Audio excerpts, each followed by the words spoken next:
It is 4 p.m. We're bringing developing news and the stories behind the headlines. This is Storycon, the story conference. I'm Ed Lingao. Some stories we're watching this Wednesday, February 19.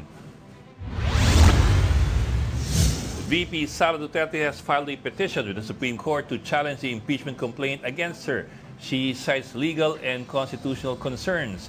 A Senate impeachment trial is expected to start after the president's SONA in July this year.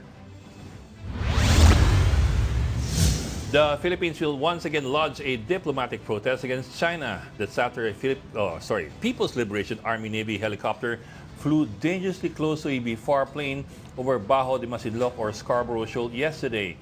The National Maritime Council has condemned the incident. And LRT1 fares will increase starting April 2 with single journey tickets ranging from 20 pesos to 55 pesos. Maximum fare for stored value tickets will be 55 pesos. Meanwhile, the petition to raise the jeepney minimum fare to 15 pesos still under review. And joining us today, finally, Storycon's resident political pundit all the way from Bohol, di ba? Bohol, okay. From the land of chocolate hills, si Tito Rol Llamas. And Tarsiers. And Tarsiers, yeah. And wonderful white beaches. Yes. Hindi ka mukha ni Manny Mugato in Tarsier. Hindi nga kamukha. Sabi ko nga hindi kamukha. Ang kitawin tawa ni Ami. Di ba yung mata ng Tarsier, parang mata ni Manny Mugato? Pasok na si Ami. Yung mga tao ni Ami. Oh. Ami Pumituan ng Philippine Star. Kamusta kayo dyan sa Parañaque City? Hi, happy Wednesday. Maganda weather dito. At magandang internet natin ngayon. Oh. Ang hirap naman kahapon. Grabe naman parusa yung kahapon. Sinabi mo pa. Tawag ka na nga. Tapos yung tawag mo, itatranslate pa. Grabe yun. Huwag mo nang paala. Parang diplomatic briefing, diplomatic briefing, gano'n eh. Kahit marunong mag-English yung mga ini-interview mo, may translator. Ayaw mo nun, pili mo nasa UN ka. Napaka-angelic pa naman ang suot ni Ami ngayon. No? Napaka-angelic. Parang cherubim, bumababa sa langit. Okay? Cherubim tsaka seraphim. Ganyan yung mga suot eh, di ba? Yung very light, very kwan. Hindi ko alam, hindi ko nakakita eh. Ang palambot siya ng image. Di ba? Very soft yung image niya, di ba? Habang sa Ed Lingao, galing sa ilalim, parang amoy Nakaitim. amoy asupre. Mga ganun. Ikaw, may hawak kang ano, Siyempre, yung sickle. Galing ako yung scythe pala, may hawak kang scythe. Siyempre, galing ako sa langit. Di ba? Ay, ganun. May background music pa, di ba? Yung ganyan. Ay, hindi. Bok, tandaan mo ha, si Lucifer galing langit. Oo nga. Nalaglag. Oo nga. Fallen angel. Fallen angel. The fallen angel. So, Fallen angel. pag sinabi mong galing ka sa langit, dalawa ibig sabihin yan, either pinadala ka o nalaglag ka talaga. Yeah, pero si Satanas kasi bumagsak eh. Iba naman tayo. Nandun na tayo sa baba, dati pa. Si Pero Tito Ron kasi kamukha talaga ni Mogs. Si Tito Ron kasi manik manaog yan sa langit. Parang iba yung hugot nun. Yung, huwag tayo. Okay. Teka, our guest kasi is also in a rush. So let's check first if our guest is already here. And there's a little time lang eh. Wala pa. We're talking, of course, about Minority Leader ng Senado, si Senator Coco Pimentel. Siya yung gumawa ng letter kay Senate President Chis Escudero no, na kailangan ko na i-convene na kagad. Forthwith. No? Ngayon, habang nandito tayo, nagdedebate sa UP, College of Law. No? Doon, si Drilon, si former Constitutional Commissioner Sarmiento, pati si former legal counsel ni BP Sara. Former Ombudsman Carpio Morales, Teddy Te, nandun sila ngayon, no? Nagkaukan sila ron. Nagdedebate kung ano ibig sabihin ng forthwith. No? Forthwith. No? Kaya... Hindi pala pwedeng i-google lang, no? Mas madali siguro i-google nyo na lang kaya. I-google nyo. Isa lang naman ibig sabihin doon sa Google. Wala naman pagkakaiba. May narinig ako nagsabi, dahil naman sa Webster Dictionary, hindi naman absolute truth yun. Mali mo. Andun si Minority Leader Senator Coco Pimentel is now joining us on the line. Sir, magandang hapon and welcome back to Storycon. Magandang hapon, Good afternoon, Senator Coco. Gandang hapon sa inyong lahat, Ed, Ronald, Amy, lahat po ng nakikinig at nanonood. Magandang hapon po. Thank you, sir, for joining us. Sir, yung inyong yung inyong letter kay SP Cheese, nabasa po namin, pero mukhang si SP Cheese is standing by his position. And now, to be clear about it, sabi niya kanina, parang only the courts, only an order from the courts will get the Senate to start moving on the impeachment trial. Tapos sabi pa niya, Senator, kinumpara niya kay Jesus. Dahil daw, at least nung panahon ni Jesus, may clamor. Yung sumulat lang daw sa kanya, 3. Hindi daw clamor yon, no? At nung ipapako sa krus si Kristo, at least may clamor. So, ano bang tingin niyo ron, Senator? Muna sa clamor muna, hindi tayo mukhang nag-i-scale up si Senate President, pati si Jesus na damay. hindi naman kailangan ng clamor kasi ang kailangan namin gawin sumunod. Sumunod sa commandment. Utos o mandato ng konstitusyon. Yes. So clamor or no clamor, dapat ang mga senador expected sila na naintindihan nila kung anong nasa konstitusyon, hindi ba? Yes, sir. Yes, sir. Pero sir, granted nga po well, kasi ang sabi rin ni former SP Dillon, kailangan muna ang Pangulo magtawag ng special session para ma-convene at maging isang impeachment trial court. Kung hindi gagawin ng Senate President. Oo. So paano po yun? Parang nag-iintayan po we're not hearing anything from Malacanang. Ganito nga. Nung una ko narinig yan na kailangan magtawag ang presidente ng special session, Apo. medyo nakumbinsi din ako. Pero nung pinag-iisipan ko na ng mabuti ito, ang special session kasi natatawagin ng presidente, iniistorbo mo rin yung House of Representatives dyan. Yes, sir. Actually. Kasi Senate and House yung special session na nababanggit yan sa Constitution. Yes, sir. This is the Senate as an impeachment court. Therefore, hindi na namin dapat abalahin ang House kasi wala naman silang role doon as a court. Ano naman sila? Prosecutor sila. Ready na sila Sila nga nag-file ng articles Therefore, mukhang hindi kailangan ng special session na tawagin ng presidente. This is a sui generis kind of special session that only the Senate should call because only the Senate should be disturbed.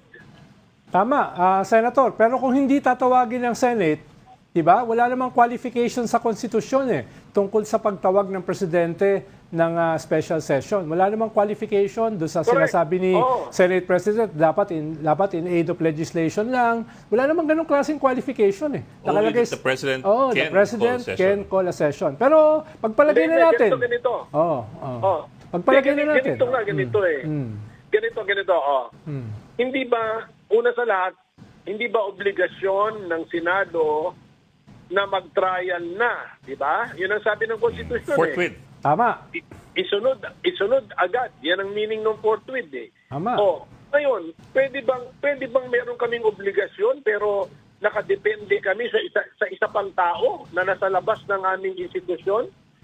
Obligasyon namin pero sasabihin namin, hindi, kasalanan ng presidente, hindi siya nagtawag ng special session Tama so, yan. dapat yung obligasyon, pag-obligasyon ng Senado, yung impeachment process, pwedeng inuumpisahan na. Kasi yun ang sinasabi ni Senator Chise.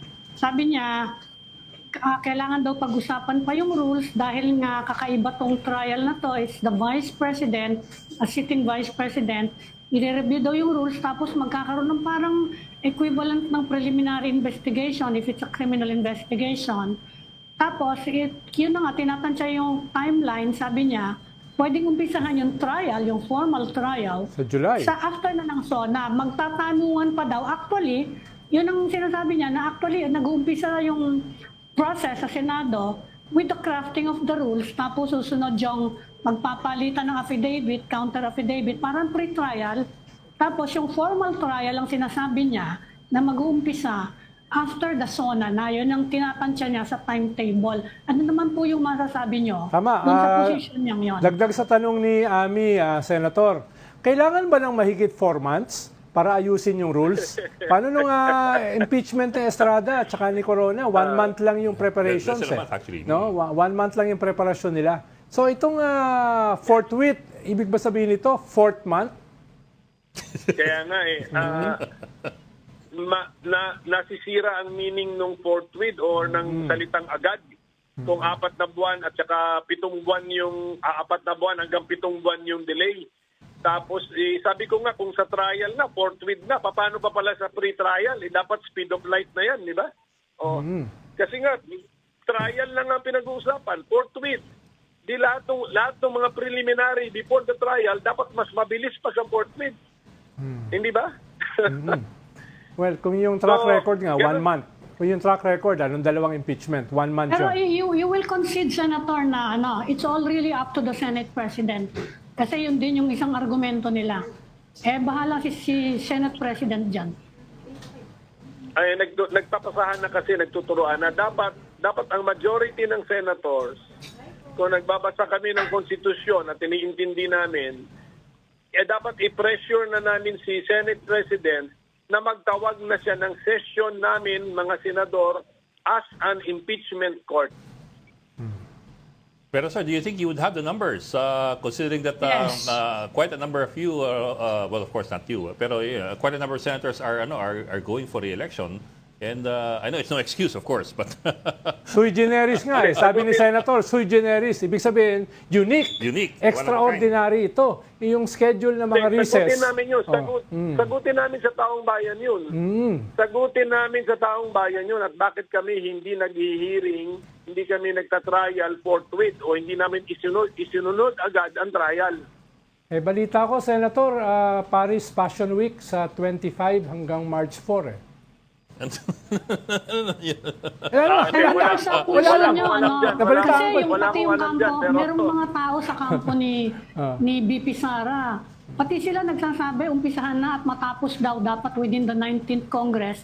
Kung hindi, back to zero yan sa 20th Congress. Do you agree also with that position? Kailangan, kung uumpisahan siya ngayon, forthwith, kailangan matapos siya during the 19th Congress. Kung hindi, kung ano man yung hindi daw pwedeng isampa sa 20th Congress. Kung hindi matapos. Do you also agree with that? Hindi, disagree naman ako doon. Ako, ako kasi dapat umpisahan na agad yan.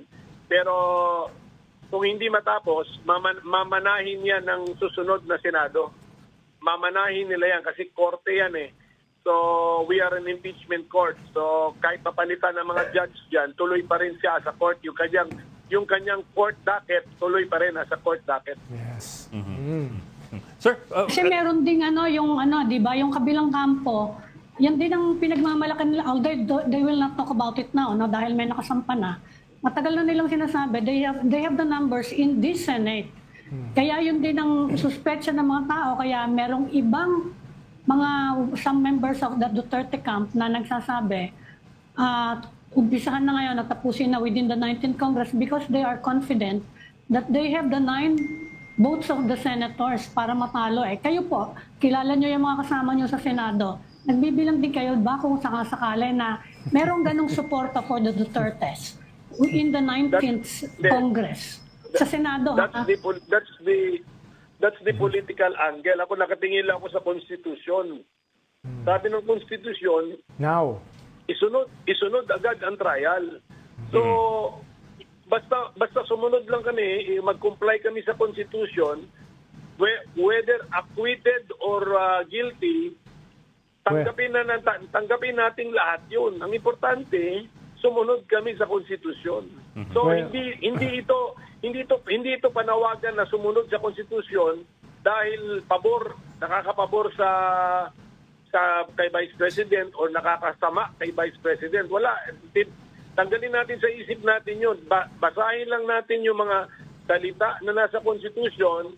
Ang conclusion ko doon, kailangan mag-trial na ang Senado kahit naka-break. Ngayon, kung ma-acquit yan, di acquitted. Kung ma-convict yan, din convicted. Ganun talaga eh. So, ang importante, itong Senate na ito ay sumunod sa Constitution at hindi tinakbuhan ang aming obligasyon. Senator, sabi mismo ni Senate President, may continuity. katulad ng sinabi nyo kanina, pag na-file sa 19th Congress, pwede magpatuloy sa 20th Congress. Dahil nga korte na yan quasi-judicial. Hindi na siya yung traditional na legislative process na back to zero pag hindi natapos sa term mo. No? So, pero, hypothetical. Halimbawa, pag umabot, hindi natuloy ngayon, umabot sa July, yung timetable ni Senate President, pwede bang bawiin ni Senate President yung sinabi niya? Pwede ba niya lang sabihin na, teka, 20th Congress na nga pala ito, no? At hindi na uubra dahil hindi naman namin nasimulan nung 19th Congress. Is that a distinct possibility? Legal possibility? Political possibility? Hindi. Kaibigan ko yan si SB, kaya ayoko na intrigahin. Sabi naman siya, hindi mo na intriga. Hindi ko papatulan yung tanong ni Ronald kasi kaibigan ko yan si SB. Hindi naman pain yun, Senator. Sir, Pero Senator, kaibigan niya, nagkausap na ba kayo since you sent the letter to him? Nagkausap na ba kayo kahit sa any form of communication between you and the Senate President? Hindi pa kasi nakita ko nag-press conference naman siya bilang sagot sa sulat ko. Ang sagot ko sa kanya sa media rin. Sir, Kung hindi ba dapat nga dahil ikaw ang sumulat, dapat personal din yung sagot sa inyo. Di ba? Sa kanya naka-address di ba dapat sa inyo din i-address yung sagot? Pinakinggan ko yung press con niya. Kaya binalikan ulit namin ng staff ko yung rules on impeachment. Binalikan natin itong constitution. Mukhang magkakaroon ako ng second letter to the Senate President. Ako po'y magsusulat ng letter number 2. At bibigyan ko kayo ng kopya. Last na talong na, Senator. Sir, baka mas magiging kausapin na lang ninyo. Last na talong, Senator. Ilan bang senators ang mag-a-abroad during the break? Ano? Ilang senador ang mag-a-abroad during the break? Wala akong record siyempre kasi ang nagbibigay ng travel authority ang Senate President kaya mas alam ng Senate President 'yan, no. Sir, ako pa lang sir, still on constitutional and legal issues although not directly concerning the Senate. Nagsampa ngayong araw ng petisyon si VP Sara to stop any movement dun sa impeachment trial dahil sabi niya may 1-year ban provided in the Constitution against the initiation of impeachment proceedings against the same official in office. There is such a ban, pero the question has always been, when do you start counting kung kailan nagsimula ang 1-year ban ng initiation? I think they're referring to yung first 3 na sinampa na impeachment complaints tapos yung fourth yung tinanggap. So ano pong inyong tingin doon? Hindi, paubayan na natin sa korte yan. Pero medyo pagkaintindi ko doon siyempre, medyo hindi dapat ganun kadali i-circumvent yung, hindi dapat ganun kadali i-invoke yung 1-year ban. Kasi otherwise, magkakaroon tayo ng mga kaso na impeach me. Di ba? Ayaw natin yung mga impeach me. Di ba? Paano ni GMA, di ba? May daming ganun. Meron din. Paano ni GMA ginawa yun? Kasi yung mga ganyan, linalaro mo na yung Constitution. So you do not interpret the Constitution in such a way na ganun siya kadaling laruin. Di ba? Yung impeach me ba? Parang pero ambush ginagawa me? yun actually, Senator, may tawag na tayo doon na ini-inoculate daw 1970s. from impeachment. Inoculation, Kaya yun. yan yung ganyang basis niyang ganyang pananaw Ang Kasi nga tawag- binanggit Ayaw nga natin nung panahon ng ni impeachment. GMA. Madalas mangyari yun Every year may nagpa-file. Ang tawag namin dyan, Senator, ng high school bulok. Si Oliver Lozano pa nun, di ba? Style bulok, style Si bulok. Oliver Lozano Si yung madalas Oliver Lozano mag-file pa nun. inoculation impeachment Siyang complaint. number 1 vaccinator. Style bulok yan, Basta style bulok. ganito. Ang katangian ng human being, ang katangian ng tao ay natututo siya. So natuto na tayo sa past experience. That's why hindi na natin papayagan yung mga impeach me. Bawal yan. Lalim lang hugot ni Senator, Okay. Senator, ano magiging laman ng second love letter niyo? Sige na, pag magre-react lang tayo, hint. Hint lang, para sa Philippine staff. ang sasabihin ko ron, na sa Constitution, wala naman sinasabi doon na kailangan in session as a legislative body ang Senado. para siya mag-conduct ng impeachment trial. Wala sa Constitution yun.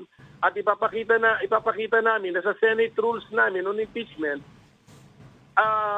aminado ang Senado na dapat priority ang impeachment over legislative function.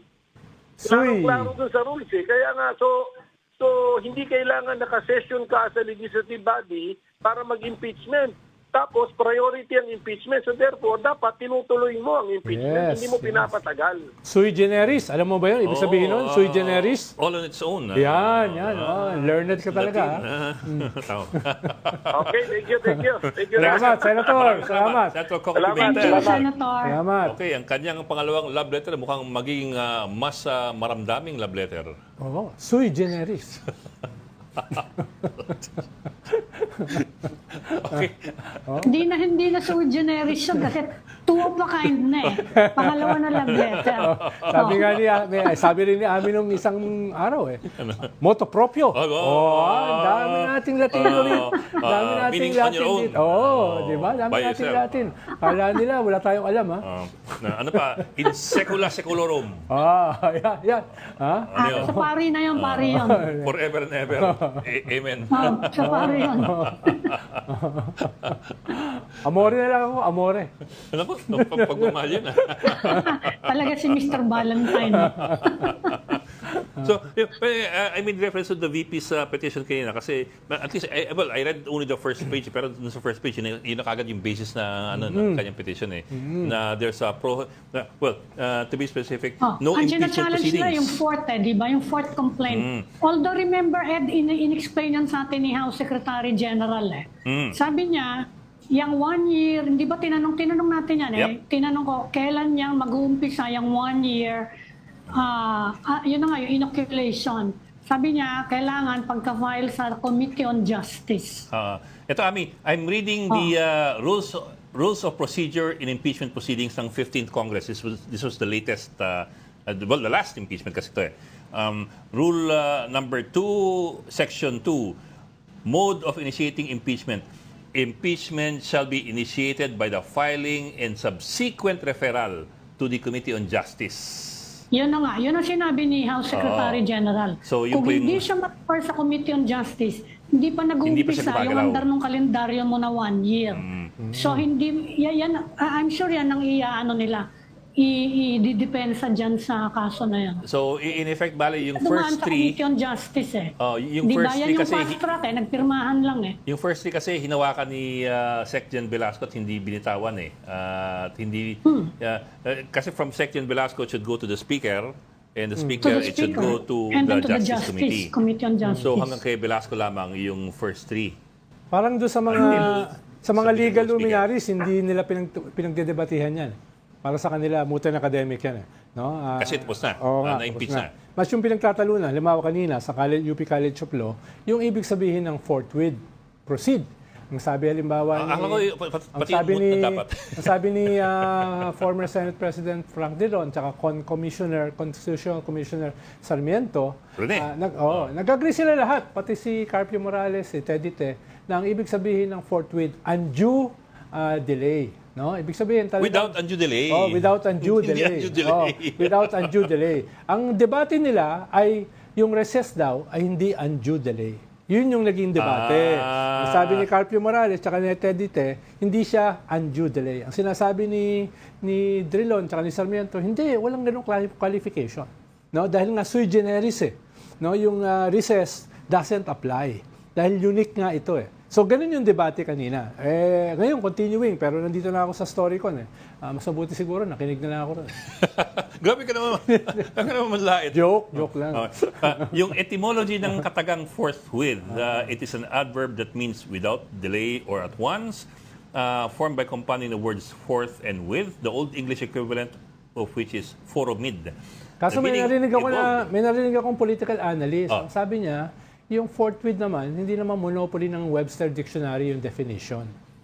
Ang problema, hindi ko alam kung anong dictionary yung sinasabi na iba ang definition ng forthwith. Well, there's also Black's Legal Dictionary. That's the reference of Black's. lawyers. Tingnan natin kung Black's Legal Dictionary. Natin kung meron. Nakalista lahat ng diksyonaryo dyan sa Google. Tingnan nyo, pareho lang kalagay dyan. Tama. Forthwith. Isa lang ang definition. Ang haba-haba niya listahan ng dictionary dyan. Sige, pareho yan. Weird. Parang iba-iba ang meaning ng forthwith. Wala eh, teka. Wala, dahil alam nila, isa lang ang definition. As soon as, by reasonable exertion confined to object, the thing may be done, immediately. Ayan, Pero immediately. yun nga ang aanuhin dyan, Ede. Sasabihin, inumpisahan na yung trial process with the crafting of the rules and yun na nga yung pre-trial preparations. Titingnan natin ngayon kung anong interpretation dyan ng Supreme Court sa ganyang argumento. Well, that will be interesting. So, kasi they will be interpreting the word in the Constitution, di ba? Forthwith actionable yan Kukunin nila yung kasong yan. They will have to tell us kung ano ibig sabihin ng forthwith as used in the Constitution. Well, I think we all hope that the Supreme Court will make a decision forthwith. Very good. Mukhang priority. Very good. Mukhang priority naman nila no? Priority nila no? Na baka sa next week pag-usapan. Hindi pa ano ba? 10 days na binigay, di ba? Pero meron silang regular na every Tuesday ang unbank. Yung unbank. But I think yesterday, ang decision yesterday was, which I think naman is procedural. You always give the respondents 10 days to file their comments. And that was what was given. 10 working days ba yan, Ed? O 10 calendar days? No, parang 2 weeks. In fact, 2 weeks bale, kung 10 working days. No? So, working days na. Kasi kung nagmamadali yung sa mga budget petition sa April pa yung oral arguments. Senate na. April. So, yun. Ng Supreme Court. We hope yun yung to have a response. Yun yung mga related stories ngayon.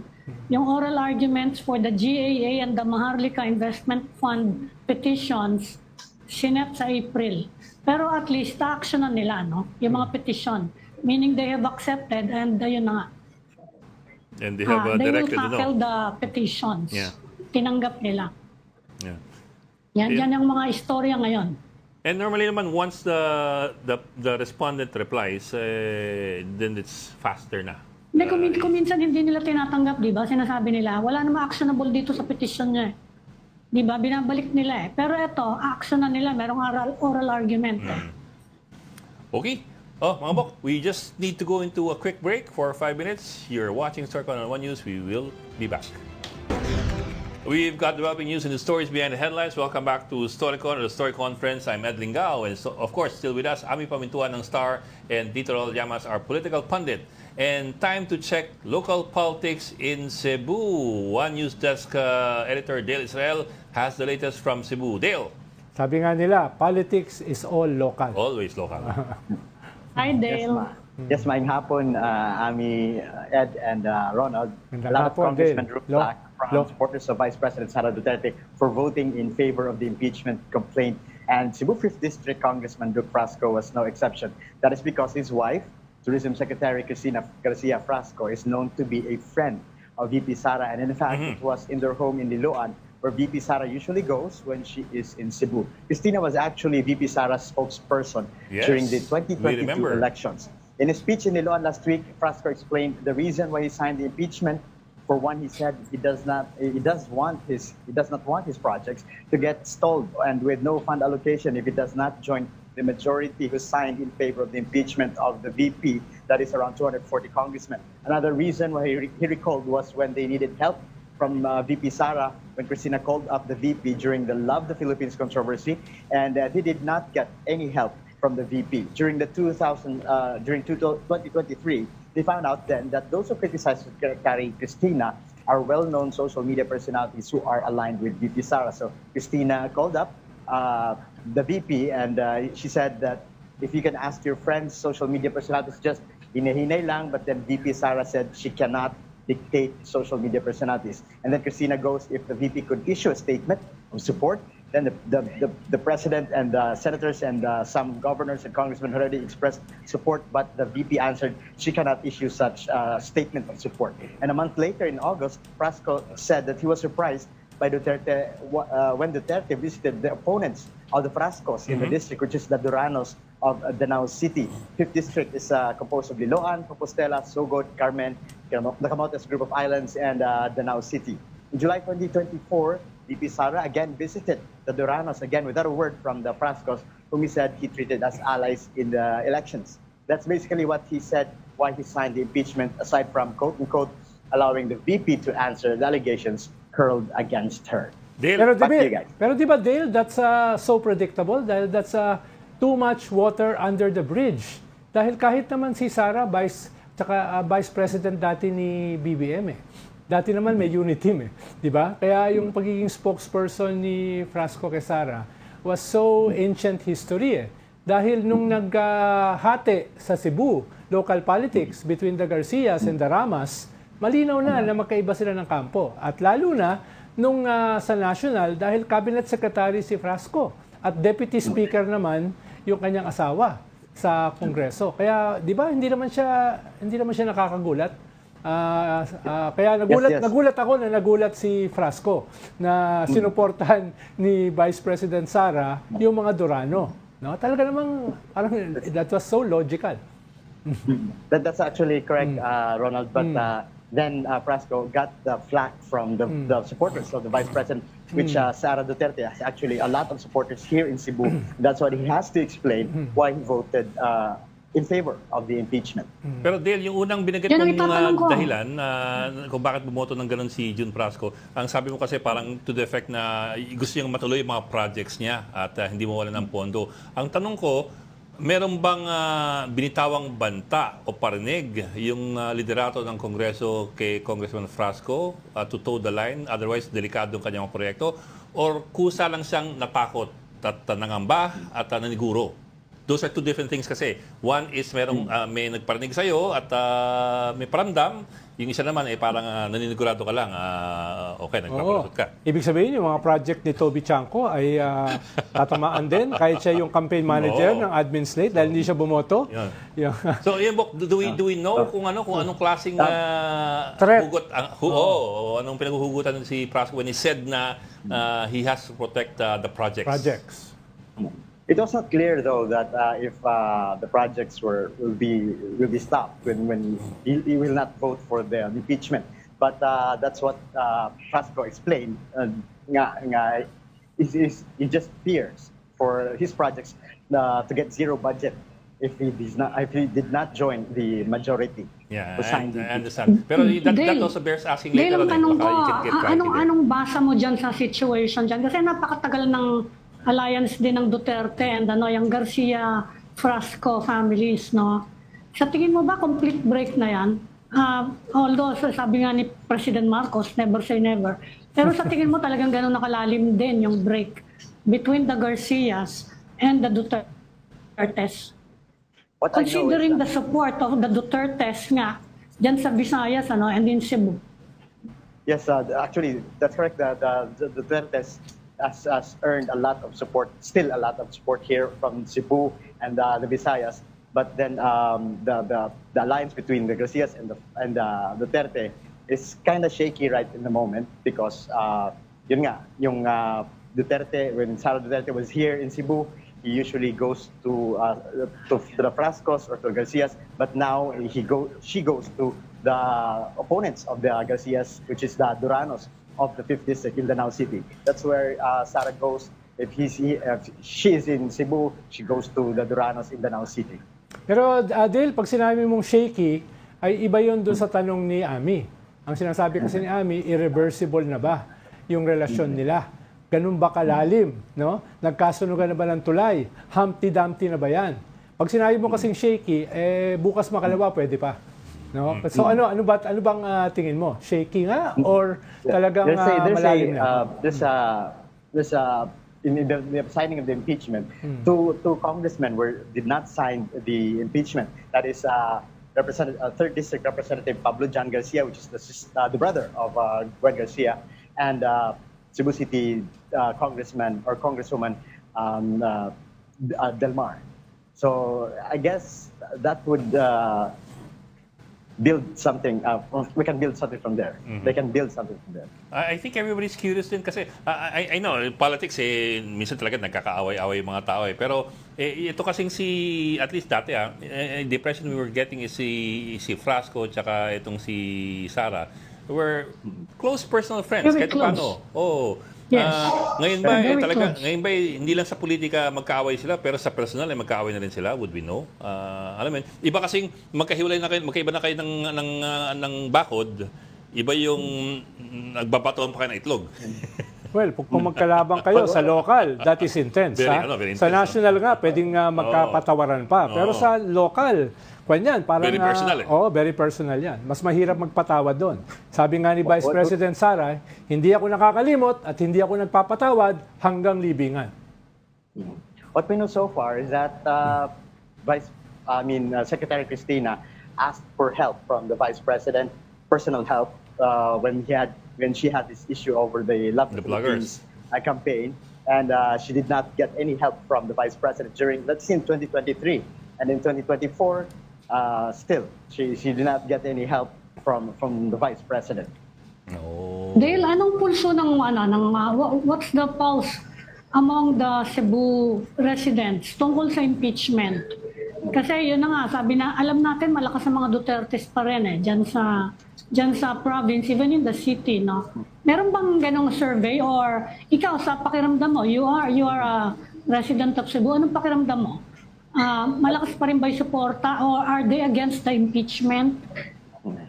A lot of people, it's actually divided. A lot of people are somewhat indifferent of what's happening on the national scene in the impeachment, but if they are asked if they are for Vice President Sara, they are actually in favor of the Duterte. So I could guess that people here are against the impeachment. There's a rally last week of the Maisog group here in Cebu, and they had a rally in support of Vice President Sara and against the impeachment complaint. Pero bakit, Dale, sa mga surveys, isa sa pinakamadramatic ang pagbaba ni Vice President Sara ay Cebu, no? Visayas, Central Visayas. Yan yung isa sa pinakadramatic na pagbaba niya. More dramatic than halimbawa sa Luzon, no? Bakit ganun, no? Kung ang tingin mo ay anti-impeachment yung mga Cebuano. Ikalawa, bakit yung kanilang kandidato for mayor sa Cebu City ay medyo distant third sa surveys, no? Kung ganun pa kalakas ang mga Duterte halimbawa sa Cebu City. Well, in Cebu City, for example, the only ones that are really we can say that the only ones that are really noisy are the ones on social media. So that's what. But actually, the people here are very indifferent, and then they just want to earn a living, and they don't want to. Hindi nila gustong makisawsaw sa politika. So most of those who are noisy are the ones nandun on the social media and those in online. Dale, last question from me. Let me just canvass your political antenna. Kasi Cebu has the largest number of voters for any province in the Philippines. Do you think for them itong impeachment issue will be a major issue sa coming elections? Especially doon sa national level. Sabihin ko na diretso, especially sa pagpili ng senador, magiging issue ba sa mga Cebuano itong impeachment? That's correct. It will actually have an effect on who the choices of the senators who will be actually becoming center judges if the impeachment court comes in. So the Cebuanos here are really looking into what's going to happen, or they're actually choosing which candidates are in favor of the Dutertes. Okay. Dale, tanong ko na lang si Michael Rama, kumusta na siya? He's appealing his dismissal Nagkakampanya ba siya? Kasi he's presuming na pwede pa siyang tumakbo, di ba? What's he doing now? That's correct. Mike Rama is in and out and in and around the city for now. He's campaigning. He's with his slate, even though yesterday, or was it 2 days ago, there's his appeal that the ombudsman was dismissed for the case on nepotism. And but this does not stop him from campaigning, still campaigning here around Cebu City. Okay. Ano po? Okay na? Okay, maraming salamat. Okay na. Ang ating Okay na. One News Senator Dale Thank you, Israel Dale. from Cebu. Maraming Thank you. salamat, Thank you, Dale. Oh. Thank you. Okay, it's Wednesday today, so midweek, lumalapit na ang Biyernes. ano yung nasa mo sabi ko? Oh. Lumalapit na impeachment Bukas sa July. National Day of Japan, Tinatanong bukas. ko, Ronald, kumusta yung mukhang merong movement yung mga Catholic schools na magbabakasyon silang lahat sa February 25. Yes. Andun ako kahapon sa SEAP. Doon ako kahapon sa General Assembly ng Catholic Educators Association, yung SEAP. Sa Bohol, ito yung punta mo. Sa Bohol, 2 days ako. Yes. Mukhang ganun yung kanilang gagawin. No? Hindi lang Catholic schools, pati UP. Pati yung UP Pati system. UP, yes. Bigyan Pati mo UP ng sumama na. konteksto. Ang konteksto On kasi, February 25. parang Non-academic day. Yes, Non-working, non-academic day. dahil nga Kahit din daw kahit hindi ginawang bakasyon ni Bongbong Marcos. Yes. They're doing Sila this in na ang protest kasi magbabakasyon mismo. ginawang working holiday. Yes. Tama? Is working well, holiday? in protest at ng the same presidente. time affirmation ng kanilang commitment sa spirit ng EDSA. Parang yung tingin kasi nila nung tinanggal siya para sa maraming tao kasi parang ano ba yung issue? Para sa iba pagbawas ng relevance ng EDSA nung tinanggal yung pagiging holiday, no? Kaya sila ay mag-holiday sila, motu proprio. Motu On their proprio. own, no? Sui generis. Sui generis. In secula seculorum. Ayan. Pater So noster lahat quis in ng celis. Catholic schools, Ronald, that's almost 200 schools, ha? Yes. Ang dami nun. Tsaka ako niyan, medyo significant yan. Dahil karamihan dyan, mga middle class Diba? Yan Yung malalaking yan yung mga malalaki. No? Kaya hindi siya simpleng quantity lang. May pagka-qualitative Yes. yung kanyang impact. No? Kaya, ayun. Kung yan, in just a couple of days, no? Celebration na. Yes. Well, next week. It's gonna be next week. Monday. 25th is Tuesday. At Okay. Next week. At ilo-launch din yung museum at yung libro about Pinoy. Na meron akong isang picture doon. Isa lang. Wala akong picture doon. Isa lang. Hindi, si Ed may picture sa EDSA. Wala ba akong picture Sa doon yung original EDSA, si Ed. Oo. Di ba? si Ed, Yung oo. EDSA rally, si Ed. With this classic sunglasses. Ray-Bans. Ray-Ban sunglasses. Hindi Ray-Ban yun. Ano yun? Ano? Eyeglasses yun na pinatint ko lang. Yung mumurahin. Yung Ray-Ban kasi medyo mahal yun. Hindi ko kaya yun. May grado yun. Eyeglasses yun na ano. Sige. May Ray-Ban ng peke ngayon, Ed. May Ray-Ban ng peke. At kasama niya. May grado yun. At kasama niya mga madre. Kaya paring-pari ang dating niya nun. Katulad dito sa Storycon. Mukhang madasalin talaga ako. Talagang siya. Banal. Banal. Hindi siya nagpapanggap na banal katulad ng katabi niya. No? Talagang banal siya. No? Pero siya hinahatak ng mga madre at mga Banal na banal siya. Katulad ni Manny Mugato. Naku, yan lang. I'm in good company. Ako ay hindi masyadong banal katulad ni Patrick Paez. Kaya nagkakalawa na tayo. Magpaalam na nga tayo. Maraming salamat kay Ami Pamintuan sa Parañaque City, ang bossing ng Philippine Star, at kay Tito Ronald Llamas. Na nagreklamo si Congressman Marcoleta. Oo. Hindi daw pinikap yung kanyang speech. Hindi ko talaga. Pagpangunahan. Nangiintriga lang ako. Hindi ba lumalabas Ito talagang Philippine Star, Philippine Star talaga, Nabalitaan ko yun, Ami. Sinagot ko naman. Nabalitaan ko yun, Ami. Walo daw ang reporter niyo ron. Dami niyo reporter doon, ha? Dami niyo reporter. In-explain naman ni Ed. Ewan ko lang kung nakuha, Ed, yung explanation mo. Doon kayo magpaliwalag sa presinto. You know, Ami, in hindsight, we should have framed it in terms of the freedom of the press and freedom of free expression. The right of free expression. We cannot be told how to write our stories. Yes. Yan. Tama. Especially not by our sources. Hindi, kasi ang akusasyon niya bias Oo. Di ba? He was singled out daw. Philippine Star? Mahirap magkomento doon na baka magkasabunutan pa doon. Philippine Star, bias? Kailan pa naging bias ang Philippine Star?